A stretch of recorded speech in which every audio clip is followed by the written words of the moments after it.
नमस्कार साथियों, स्वागत है आप सभी का आपके अपने चैनल टेट सॉल्यूशन पर। दोस्तों, आज इस समय हम लोग बात करने वाले हैं बिहार शिक्षक भर्ती को लेकर के काफ़ी ही बड़ी अपडेट निकल करके आ रही है।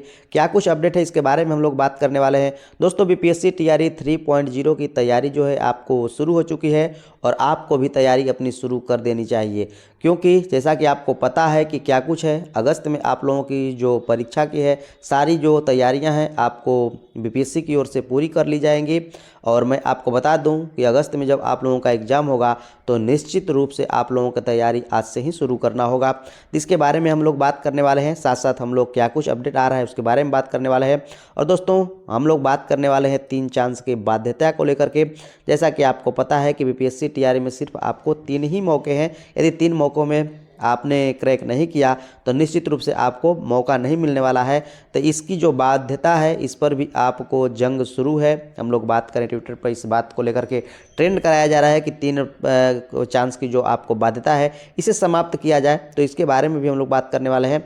और दोस्तों, मैं आपको बता दूं कि नियोजित शिक्षकों को राज्यकर्मी के लिए अभी भी आपको 6 महीने का इंतजार करना होगा। इसके बारे में भी अभी अभी अपडेट निकल करके आ रही है। और दोस्तों, बीपीएससी की ओर से भगोड़ों पर बीपीएससी का आजीवन प्रतिबंध दोस्तों लगाए जाने के बारे में खबर निकल करके आ रही है कि जो भी भगोड़े हैं इन पर आजीवन प्रतिबंध लगाया जा चुका है। तो क्या कुछ अपडेट निकल करके आ रही है, इन सब के बारे में हम लोग डिटेल से बात करते हैं। तो चलिए बिना विलंब के आज के सेशन को हम लोग शुरू करते हैं और देखते हैं क्या कुछ खबर निकल करके आ रही है।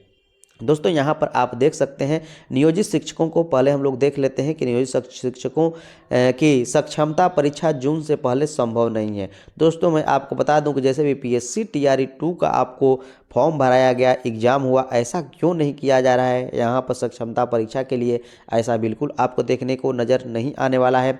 यहाँ पर तो कहा गया है कि अभी भी 6 महीने का अभी आपको यहाँ पर समय लगने वाला है। आप यहाँ पढ़ सकते हैं, कहा गया है बिहार के लगभग 3,75,000 नियोजित शिक्षकों को सरकार ने राज्यकर्मी का दर्जा देने का निर्णय तो ले लिया है, लेकिन तमाम नियोजित शिक्षकों को सक्षमता परीक्षा पास करने के बाद ही राज्यकर्मी का दर्जा दिया जाएगा। इसको लेकर के तैयारियां शुरू कर दी गई हैं।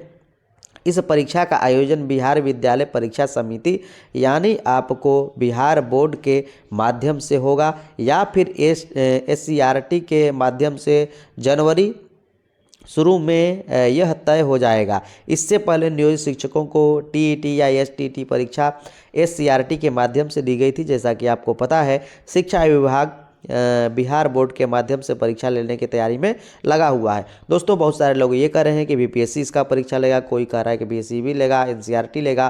तो क्या कुछ आपको होगा ये तो आगे आने वाले समय में ही आपको पता चलेगा। और कहा जा रहा है कि जनवरी में इसका जो है आपको पता चल जाएगा। यहाँ पर आपको आगे कहा गया है कि फरवरी में बिहार बोर्ड को इंटरमीडिएट मैट्रिक की परीक्षा के बाद STT विशेष शिक्षक पात्रता परीक्षा के बाद आपको विवोस और पूरक परीक्षा लेना है। और संभावना जताई जा रही है कि जून तक तमाम नियोजित शिक्षकों का जो इंतज़ार है ये आपको समाप्त हो जाएगा और परीक्षा लेकर के परिणाम आपको जारी कर दिया जाएगा जून जुलाई तक। उसके बाद बोर्ड द्वारा उनके इस परीक्षा का आयोजन किया जा सकता है, ऐसा कुछ आपको यहाँ पर कहा जा रहा है। नवंबर में विशिष्ट शिक्षक नियमावली पास हो जाता है तो दिसंबर के अंत तक 15 जनवरी तक सक्षमता परीक्षा ले ली जाएगी। यहाँ पर ये बातें आपको कही गई है, लेकिन नियमावली दिसंबर के अंतिम सप्ताह में पारित हुए हैं। इस कारण से 4.25 लाख नियोजित शिक्षकों को सक्षमता परीक्षा देने के लिए अभी इंतजार करना पड़ सकता है। दोस्तों का कहना है कि यदि ये बातें आपको पहले हुई होती तो निश्चित रूप से आपको जल्दी हो जाता, लेकिन ये आपको इसकी नियमावली में देरी हुई है, इसलिए हम लोग बात करें तो लगभग आपको जून जुलाई आ जाने वाला है। लेकिन फिर भी चाहे कुछ भी हो, आपको अपने तैयारी में लगे रहना है, क्योंकि परीक्षा तो परीक्षा है। चाहे कैसा भी परीक्षा हो, आपसे पूछा जाएगा, वैसे सवाल हो सकता है कि आपको उसके जवाब न पता हो, तो इसलिए आपको अपने तैयारी में अभी से लगना होगा। आगे यहाँ पर देख सकते हैं दोस्तों, भगोड़े शिक्षकों की बनेगी सूची, आगे से किसी बहाली में नहीं मिलेगा मौका, के पाठक।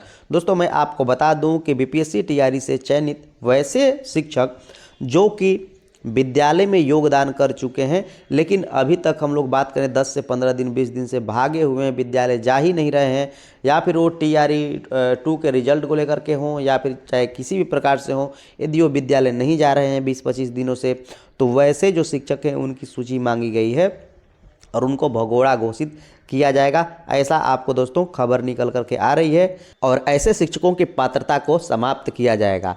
कहने का अर्थ है कि के पाठक का सख्त निर्देश है कि ऐसे जो विद्यालय अध्यापक जो बाहर हैं उनकी जो पात्रता आपको समाप्त की जाएगी, उनको आने वाले किसी भी एग्ज़ाम में बैठने का मौका नहीं दिया जाएगा। ये बातें आपको कही गई हैं कि जो भी स्कूल से दूर हैं, भागे हुए हैं, उनका आपको कोई काम नहीं है, उनको दोबारा आपको नौकरी में नहीं लिया जाएगा। वो चाहे किसी भी तरीक़ा से हैं, आप नया फॉर्म भर के भी आप नौकरी में नहीं आ सकते हैं, वैसा यहाँ पर आपको दोस्तों काम किया जाने वाला है। तो वैसे शिक्षकों को आपको यहाँ पर मैं आपको बता दूँ तो सजग हो जाना चाहिए जो विद्यालय छोड़ करके भागे हुए हैं। और दोस्तों अध्यापक के वेरिफिकेशन के लिए दोस्तों यहाँ पर अध्यापकों के वेरिफिकेशन के लिए जिलों में लगेगी थंब इम्प्रेशन। जो भी दोस्तों TRE 1 के जो शिक्षक अभ्यर्थी हैं जिनका सिलेक्शन हुआ है, उनका अब थंब वेरिफिकेशन के द्वारा, इनका इम्प्रेशन के द्वारा इनका पुनः वेरिफिकेशन किया जाएगा। उनके डॉक्यूमेंटों को भी आपको जांच की जाएगी। इसके लिए भी आपको खबर निकल कर के आ रही है। आगे क्या कुछ खबर निकल कर के आ रही है इसके बारे में भी हम लोग बात कर लेते हैं। अपनी जगह दूसरे को परीक्षा में बैठाने के कारण 49 अभ्यर्थियों पर आजीवन बैन लग चुका है। दोस्तों मैं आपको बता दूं कि वैसे कैंडिडेट जो कि दूसरे के जगह पर दूसरे बैठा करके परीक्षा में शामिल हुए हैं, उन पर आजीवन बैन लगाया जा चुका है BPSC की ओर से। उनको पुनः BPSC की किसी भी परीक्षा में बैठने का मौका नहीं मिलेगा। ये आपको दोस्तों काफ़ी ही बड़ी खबर निकल करके आ रही है। उन 49 जो अभ्यर्थी हैं उनमें दोस्तों ये आपको लिस्ट है, क्या इनमें आप भी शामिल हैं? आप अपना नाम चेक कर सकते हैं कि क्या आपका भी नाम इसमें आ रहा है। यहाँ पर आप देख सकते हैं ये आपको 32 है कैंडिडेट और उसके बाद नीचे 33 से आपको यहाँ पर शुरू है। इनको ये दंड मिला है कि इनके जगह पर कोई दूसरा जो है अभियुक्त आपको बैठा हुआ है एग्ज़ाम देने के लिए और वो आपको पकड़े गए हैं, ऐसे कदाचार में आपको लिप्त पाए गए हैं और इनको आजीवन बैन लगाया गया है BPSC की ओर से। इनको आपको कभी भी BPSC की किसी भी परीक्षा में दोबारा बैठने का मौका अब नहीं दिया जाएगा, ऐसी खबर आपको निकल कर के आ रही है। दोस्तों मैं आपको बता दूं कि निश्चित रूप से आप यदि नहीं आप किसी भी एग्ज़ाम में, अर्थात कहने का अर्थ है कि इसमें सेलेक्ट आप नहीं हुए हैं न TRE 1 में या फिर न TRE 2 में, तो आपको TRE 3 की तैयारी शुरू कर देनी चाहिए, क्योंकि बहुत ही जल्दी आपको TRE 3 का भी सारा प्रोसेस आपको शुरू किया जाएगा। तो मैं आशा करता हूँ कि आज का सेशन आप लोगों को काफ़ी बेहतर लगा होगा।